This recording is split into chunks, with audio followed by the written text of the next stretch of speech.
सभी का एक बार फिर से स्वागत है हमारे को नई वीडियो में। तो आज हम बात करने वाले हैं मूंग की खेती के बारे में और पूरा डिटेल से जानेंगे कि मूंग की खेती करते समय आपको कौन कौन सी सावधानियां रखनी चाहिए। अगर मूंग की खेती के बारे में बात करें तो 70 दिनों में सबसे अच्छा प्रोडक्शन देने वाली, सबसे अच्छा मुनाफा देने वाली खेती मानी जाती है मूँग की खेती। अगर अधिकतम देखा जाए तो इसमें मूँग में आपको लगभग 10 कुंटल प्रति एकड़ के हिसाब से उत्पादन मिलता है। अगर मध्यम देखा जाए तो लगभग 7 से लेकर 8 कुंटल प्रति एकड़ के हिसाब से आपको इसका प्रोडक्शन मिलता है। अगर आपका मैनेजमेंट सही तरीके से नहीं है तो लगभग 4 से लेकर 5 कुंटल प्रति एकड़ के हिसाब से आपका प्रोडक्शन मिल सकता है, उत्पादन मिल सकता है। इसके साथ अगर आपने सही तरीके से मैनेजमेंट नहीं किया है तो जितना सीड आप लगाते हो इतना सीड निकालना पाना भी काफ़ी ज़्यादा मुश्किल रहता है। तो आज हम पूरा कवर करेंगे कि इसमें कौन कौन से ऐसे पॉइंट हैं जिनको कि आपको विशेष रूप से ध्यान में रखना चाहिए ताकि आपको मूंग की खेती से काफ़ी अच्छा लाभ मिल सके। तो इसमें हमने लगभग 3 पॉइंट ऐसे कवर किए हैं जिससे कि आपको काफ़ी अच्छा मुनाफा भी मिलेगा मूंग की खेती से और काफ़ी सहायता भी मिलेगी। इसमें हमने 3 चीज़ें इसमें ऐड ऑन की है। सबसे पहली चीज़ है कि आप इंसेक्ट को किस प्रकार से कंट्रोल करें, दूसरा कि आप हर्बिसाइड को कैसे कंट्रोल करें और तीसरा आप इसमें सिंचाई किस प्रकार से करें। तो इन सभी पॉइंट के बारे में हम डिटेल से जानेंगे। सबसे पहले हम बात करेंगे इंसेक्ट कंट्रोल के बारे में। तो इसमें सबसे पहले आपको क्या करना है कि जब भी आप इंसेक्ट को सीड ट्रीटमेंट करते हैं, आप सीड को जब ट्रीटेड करते हैं तो आपको इसमें क्रोल इंट्रानिलिप्रोल मिक्स करना है ताकि आपकी जो मूंग की फसल है जब उग कर तैयार होगी तो जब 5 दिनों से लेकर जो 7 से 8 दिनों में जो एक इंसेक्ट लगता है जाली वाली इल्ली, अगर इसकी संख्या अगर देखा जाए तो अधिकतम लगभग 40 इल्लियाँ आपके एक पौधे में रहती हैं जब आपकी फसल 2 पत्ती की रहती है 5 से लेकर 7 दिनों तक की। तो ऐसी कंडीशन में आपकी फसल में लगभग इल्लियों की अगर संख्या देखा जाए तो 40 से 50 तक लग सकती है अधिकतम। अगर कम से कम देखा जाए तो लगभग 1 इल्ली से लेकर 20 इल्ली तक इसमें लग सकती हैं। तो आपको विशेष रूप से ध्यान में देना है कि आप क्रोल इंट्रानिलिप्रोल से आप सीड को ट्रीटेड कर सकते हैं। बाकी आप इंसेक्टिसाइड, फंगिसाइड, उसके साथ राइजोबियम कल्चर सारी चीज़ों से सीड को ट्रीटेड तो करें, लेकिन इसमें आपको क्रोल इंट्रानिलिप्रोल मिक्स करना है, सीड को ट्रीटेड करना है। आपकी फसल 5 से लेकर 7 दिनों की रहती है तो इस समय क्या होता है कि आपकी फसल में जाले वाली इल्ली लगती है तो उस इल्ली का कुछ हद तक कंट्रोल आपको मिल जाता है इंसेक्टिसाइड से सीड को ट्रीटमेंट करने पर। उसके बाद जैसे ही आपकी फसल 5 से 7 दिनों की रहती है, कई क्षेत्रों में यह होता है कि उसमें इल्लियाँ लग जाती हैं। अब इल्ली जो लगती है उस समय आपको क्या करना है कि 5 से 7 दिनों के बीच में आपको स्प्रे करना है और कंटिन्यू आपके खेत में सुबह शाम जाना है। अगर आपको इल्ली एक भी दिखती है तो आप बिल्कुल स्प्रे कीजिए। इसमें ये नहीं देखना है कि अभी हमारे खेत में इल्ली नहीं लगी है। अगर देखा जाए तो आपकी फसल लगभग इस स्टेज पर रहती है लगभग और उसमें इल्लियाँ लग जाती हैं क्योंकि ज़मीन से बाहर भी मूंग नहीं निकलती और उसके बाद अपने खेतों में क्या है कि इल्ली का प्रकोप बढ़ जाता है और काफ़ी क्या है किसान देख नहीं पाते।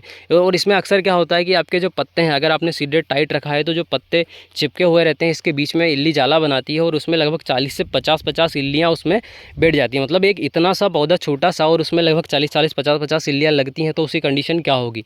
अगर आपने इस समय सही समय पर अगर स्प्रे नहीं किया तो आपके खेत में क्या कंडीशन बनेगी, आपकी जो मूंग की फसल है जो 70 दिन में या फिर 60 दिन में पककर तैयार होने वाली है वो लगभग सीधा 10 दिन और एक्स्ट्रा चली जाएगी। आपकी मूंग की ग्रोथ थोड़ी सी ज़्यादा कम हो जाएगी, उसके साथ में आपका जो प्रोडक्शन है ये डाउन हो जाएगा। ये चीज़ें आपको देखने को मिलेगी। इसलिए आपको क्या करना है कि आपके खेत में 5 से लेकर 7 दिनों में आपको कंटिन्यू जाना है और आपको जो इंसेक्टिसाइड का स्प्रे है आँख बंद करके आपको इंसेक्टिसाइड का स्प्रे कर देना है। इसमें आपको ये चीज़ नहीं देखनी है कि अभी हमारे खेत में इल्ली लगी नहीं है, अभी 8 दिन हुए नहीं है तो इतनी जल्दी कैसे स्प्रे करें, लेकिन आपको लगभग 5 से लेकर 7 दिनों के बीच में स्प्रे कर देना चाहिए मेरे हिसाब से। बाकी आप आपका जो भी ओपिनियन है कमेंट बॉक्स में कमेंट कर सकते हैं। उसके बाद अगर देखा जाए सेकंड सिंचाई की तो जो सेकंड सिंचाई है गेहूं वाले खेत में आपको लगभग अगर देखा जाए तो 20 से 21 दिनों में करना चाहिए। और जब भी आप आपके खेतों में सिंचाई करते हैं उससे पहले 1 दिन पहले आपको इंसेक्टिसाइड का स्प्रे करना है। सेकंड जो स्प्रे है इसमें आप कोई सा भी अगर बायो अगर कोई केमिकल लेना चाह रहे हैं, वैसे तो मैं बायो के पक्ष में हुई नहीं, आप बायो का कोई भी केमिकल यूज़ ना करें।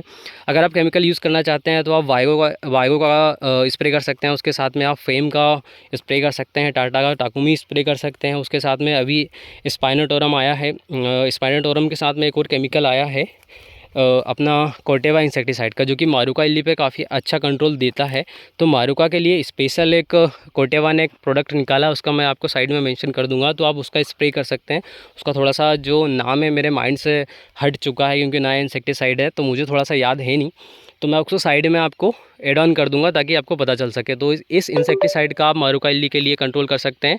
उसके बाद फिर अगर देखा जाए जैसे ही आपकी फसल फ्लावरिंग स्टेज पर जाती है, जब आपकी फसल में 1-2 फूल आपको कहीं भी पूरे प्लाट में अगर 1-2 फूल भी दिखते हैं तो इस समय आपको क्या है कि सबसे ज़्यादा विशेष रूप से आपको इसी समय ध्यान देना है। क्योंकि क्या है कि जो इल्ली है ये नई जो फूल आते हैं उसके साथ में अगर देखा जाए तो नई जो फलियां बनती हैं उसको सबसे ज़्यादा डैमेज करते हैं। और मूंग की ये खासियत है कि आपकी फसल जो है फ्लावरिंग स्टेज पर 2 से 3 दिन के 2 दिन के लिए 3 दिन के लिए आती है और खट से उसमें फलियाँ बन जाती हैं, फलियाँ पक जाती हैं, दाने भरा जाते हैं, तो उसमें काफ़ी ज़्यादा समय लगता नहीं है। तो इसमें आपको विशेष रूप से ध्यान देना है कि आपकी जो मूंग की फसल है अगर फ्लावरिंग स्टेज में है तो आप इसमें काफ़ी अच्छा केमिकल यूज़ करें, जैसे क्रोलेंट्रा नेरीप्रोल है। इसकी अगर मात्रा देखें तो 40 ml प्रति एकड़ के हिसाब से लेना। उसके साथ में आप अगर प्रोपोनोसाइपर मिक्स करना चाहते हैं तो ले सकते हैं, नहीं तो आप क्विनाल्फास को भी ले सकते हैं, इसका भी काफ़ी अच्छा रिजल्ट मिलेगा आपको।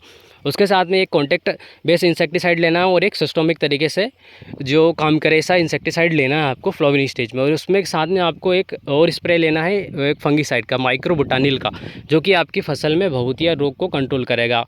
उसके साथ में अगर बात करें दूसरा अपना जो पक्ष आता है, दूसरा पॉइंट आता है खरपतवार नाशक का, कि खरपतवार को कैसे कंट्रोल करें। तो जब आपकी फसल 8 दिनों की हो जाती है, जब आप इंसेक्टिसाइड का पहला स्प्रे करते हैं तो उसी के साथ में आपको फ्यूजीप्लेक्स मिक्स करना है। फ्यूजीप्लेक्स क्या करता है कि जब आपकी फसल 2 पत्ती की रहती है, लगभग 5-7 दिनों का जो आपका खरपतवार रहता है उसको काफ़ी अच्छी तरीके से कंट्रोल करता है। अगर देखा जाए तो लगभग इस स्टेज में जब आपका खरपतवार रहता है तो इस स्टेज में आपका फ्यूजीप्लेक्स काफ़ी अच्छा कंट्रोल करता है। तो आपको फ्यूजीप्लेक्स का स्प्रे करना है ताकि आपको काफ़ी अच्छा रिजल्ट मिल सके। उसके बाद अगर आपको एक स्प्रे में रिजल्ट नहीं मिला है तो आपका जो सेकंड स्प्रे है जब आप 20 दिनों में करते हो तो उस समय भी आपको इंसेक्टिसाइड के साथ में खरपतवार नाशक का स्प्रे आप कर सकते हैं ताकि आपको खरपतवार से काफ़ी अच्छा रिजल्ट मिल सके। इसके अलावा अगर आप कोई सा दूसरा खरपतवार नाशक डालना चाहते हैं या फिर आपने डाला उसका रिजल्ट आपको सही मिला है तो आप कमेंट बॉक्स में कमेंट कर सकते हैं कि इस स्टेज पर इतने दिनों के बाद मैंने फलाना ये खरपतवार नाशक स्प्रे में लिया है और इसका मुझे सबसे अच्छा रिजल्ट मिला है। उसके साथ में हम बात कर लेते हैं सिंचाई के बारे में। तो सबसे महत्वपूर्ण चीज़ होती है आपका पानी, मतलब आपकी सिंचाई। अगर देखा जाए तो देखिए फसलों में या फिर इंसान होते इसमें 75% जो रोल होता है ये पानी का होता है। अगर आप पानी पीने का सही तरीका इस्तेमाल करते हैं तो आपकी जो दिनचर्या है या फिर आपका जो स्वास्थ्य है ये 100% तक सही भी हो सकता है और आपका जो स्वास्थ्य है ये बिगड़ भी सकता है। तो आपको विशेष रूप से एक चीज़ ध्यान में देना है कि जब आप मूंग की फसल में पहला पानी लगाते हैं, सेकंड सिंचाई करते हैं, अगर आपकी सिंचाई पहले लग जाती है तो इसमें कंडीशन कुछ इस प्रकार की बनती है। अगर आप जल्दी लगा देते हैं तो इसमें कंडीशन ये बनती है कि आपके जो पत्ते हैं कुछ इस तरीके से पीले होने लगते हैं। तो आपको जब सेकंड सिंचाई गेहूं वाले खेतों में लगाना है तो इसमें जब आपकी ये 3 पत्ती निकली हैं, इसके बाद 3 पत्ती और निकल जाती हैं, 6 पत्ती निकलने से पहले आपको मूंग में सिंचाई सेकंड सिंचाई नहीं करना है। ये आपको विशेष रूप से ध्यान में देना है। दूसरी चीज़ ये कि जब आप फर्स्ट सिंचाई करते हो तो फर्स्ट सिंचाई में जो साधन आपके पास फर्स्ट टाइम में उपलब्ध होते हैं उसी प्रकार के जो साधन है आपको लास्ट टाइम में भी देना पड़ता है मूंग की सिंचाई के लिए। मतलब ओवरऑल मेरा कहने का मतलब ये है कि कई किसान ये करते हैं कि पड़ोसी की मोटर खाली है तो फलाने की मोटर खाली है तो 2-3 मोटर आपके 2 एकड़ खेत में लगाई और खट खट पूरी सिंचाई कर दी। अब इससे क्या होता है कि आपकी जो मूंग है एक साथ निकलती है, अब इसमें फ्लावरिंग एक साथ होती है तो इसमें पॉट साइड भी एक साथ होते हैं। अब ऐसी कंडीशन में जब आपकी मूंग फ्लावरिंग स्टेज में पहुंच जाती है तो उस समय इस प्रकार की सिंचाई करना मुश्किल होता है, जिसकी वजह से आपके फ्लावर ड्रॉप होते हैं, आपका जो प्रोडक्शन है डाउन होता है। सीधी सी कहानी ये है कि आपके पास जो सिंचाई के साधन सबसे लास्ट पानी में है या फिर फ्लावरिंग स्टेज में आपके पास जिस प्रकार के साधन उपलब्ध रहते हैं उसी प्रकार के साधन से आप स्टार्टिंग में सिंचाई कर सकते हैं, या फिर जो आपके पास जो स्टार्टिंग में सिंचाई रहती है उसी प्रकार की सिंचाई आपको लास्ट में भी देना है। अब इसका छोटा सा मैं आपको उदाहरण देकर समझाना चाहूँगा कि जब नहर सिंचाई, जो नहर एरिया रहता है इसमें आपकी जो सिंचाई रहती है इसमें पर्याप्त पानी रहता है, पर्याप्त बिजली रहती है, तो किसान क्या करते हैं कि नहर एरिया में एकदम से पूरी खेत को पूरा सिंचित कर देते हैं, एक साथ पूरा सिंचित कर देते हैं। तो इसमें क्या है कि आपकी जो सिंचाई है एक साथ हो जाती है, आपका प्लाट एक साथ निकलता है और जैसी सिंचाई आपके पास स्टार्टिंग में उपलब्ध होती है वैसे ही सिंचाई नहर वालों के पास एंड में भी उपलब्ध होती है। इसलिए उनका जो प्रोडक्शन है हमेशा लगभग अगर देखोगे आप तो 8 कुंटल प्रति एकड़, 10 कुंटल प्रति एकड़, 7 कुंटल प्रति एकड़, इससे अधिक आएगा, डाउन नहीं मिलेगा आपको। क्योंकि क्या है कि पूरे रकबे में एक तो मूंग लगाई जाती है जिससे कि उसका जो टेम्परेचर लगभग 4 से 5 डिग्री टेम्परेचर डाउन रहता है नहर एरिया में, और इनकी जो सिंचाई रहती है ये एक साथ होती है। इसका ये प्लस पॉइंट रहता है, जब भी नहर एरिया के मूंग देखोगे आप तो इसमें जो सिंचाई इनके पास स्टार्टिंग में रहती है वही सिंचाई इनके पास एंड में भी रहती है। तो जो कुएँ से सिंचाई करते हैं उनको विशेष रूप से ध्यान में देना है कि पहली जो सिंचाई करते हैं उसी प्रकार की सिंचाई आपकी लास्ट भी होना चाहिए, या फिर जो लास्ट सिंचाई में आपके पास पानी की सुविधा उपलब्ध रहती है उसी प्रकार की सिंचाई आपकी पहले से स्टार्टिंग डेज में भी आपको करना है, तो आपकी जो आपका प्रोडक्शन है उसका लेवल एक समान रह सके, एक जैसा रह सके। काफ़ी किसान ये करते हैं कि पड़ोसी की मोटर खाली है लगा लो, अपनी मोटर खाली है लगा लो, 3-4 मोटर इकट्ठा आके एक साथ सिंचाई कर देंगे, फिर आखिरी में आफत भरेंगे, प्रोडक्शन डाउन रहेगा, फ्लावर ड्रॉप हो जाएगा।